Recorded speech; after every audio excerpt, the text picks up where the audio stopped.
Ready?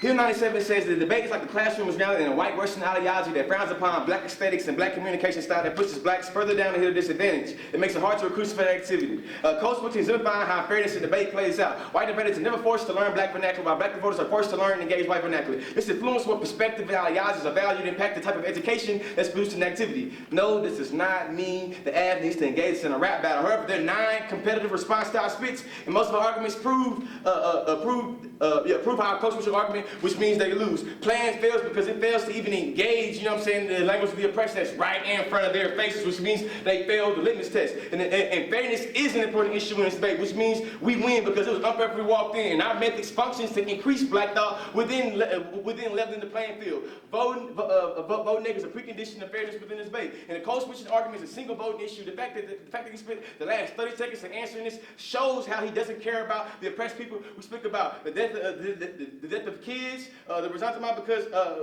this oppression, it never comes up in none of the speeches, which means they lose. And also shows you how like they strategically will pick and choose what they want to hear and what they want to acknowledge and what they want to kind of advance. The policy making process renders gender, class, and social class unimportant. It's also non-accessible to most minorities and impacts the debate of being mostly white. That's my strong evidence. My evidence is better than this because it's specific to the policy debate and not as policy making in the abstract. They want us to play policy like policy don't play us. Like every example they have, like especially on their solvency, they say the plan is the only way. Like this is the policy making is grounded in a narrow, falsely objective, overly instrumental view of rationality that mass latent biases, allowing policy elites and technocrats in the half to present analysis as plans are neutral when they are actually linked and tied to the prevailing relations of power, like white supremacy and in the prison industrial complex. Remember I said they got me trapped in this prison and seclusion? Niggas coming out when they went in? Like the message of theoretical frameworks dominate the current policy making, ignores disadvantaged and minority voices,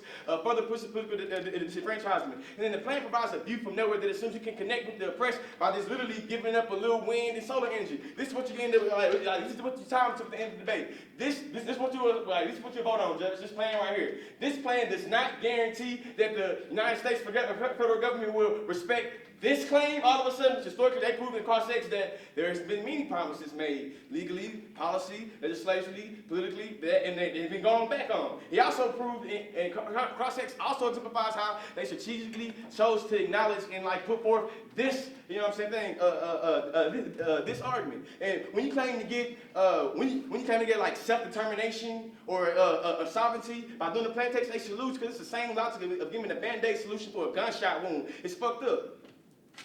And like the affirmative team has employed the term tribe as uniquely created and re-entrenched in the colonialist ideology within the room. Their Speech Act has categorized Native Americans as less than humans and forecloses any ability that they can perceive as nations worthy of self-determination. You must reject the rhetoric of extermination to reject the affirmative to avoid genocide. The damage has already been done. The affirmative cannot go back and erase what they have done through a policy of permutation. This in-around impact comes before any policy simulation. Thus must be evaluated before anything else in this room. Also, my little thing I asked him, I told him to call me a nigga, right?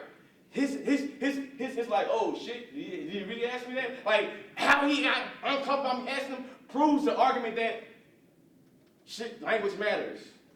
We should focus on language. Also, like our church here card from the specifically states that the ongoing use of tribalism ideology leads directly to the physical and cultural extermination of Native Americans. Even if you believe that you are policy makers in this round, your attempt to solve a problem is still based on the underlying assumption that the Native Americans or tribes are inherently less available within other people, particularly Western citizens of the United States federal government. Any advantages gained from the plan are best superficial attempts to mask the tribalism ideology that justifies the daily ratification of Native American and cultural lives. And look, policy making and debate comes with a sense of false attachment. The United States federal government is an illegitimate government that established through the genocide and enslavement of black and red bodies. The government does not need to be the act and better in the community. It's like we don't expect a criminal gunman to perform surgery on his own victim. Community organizing like Rainbow Coalition and like he pointed out the Black Panthers prove how disenfranchised communities don't need to disenfranchise the government to solve for empowering the community. Reed Brinkley says, when we call the United States federal government, we are not immune to the colonial slavery. This means that this mean they feeling that they call for the government for some negative action? Does it count on influencing the U.S. colonial legacy? No such thing as a neutral action. There are two gratuitous impacts to their practice, which is going to be another reason on why they lose. First, it perpetuates the ongoing genocide against indigenous people, and it also legitimizes the same government that continuously lies to the natives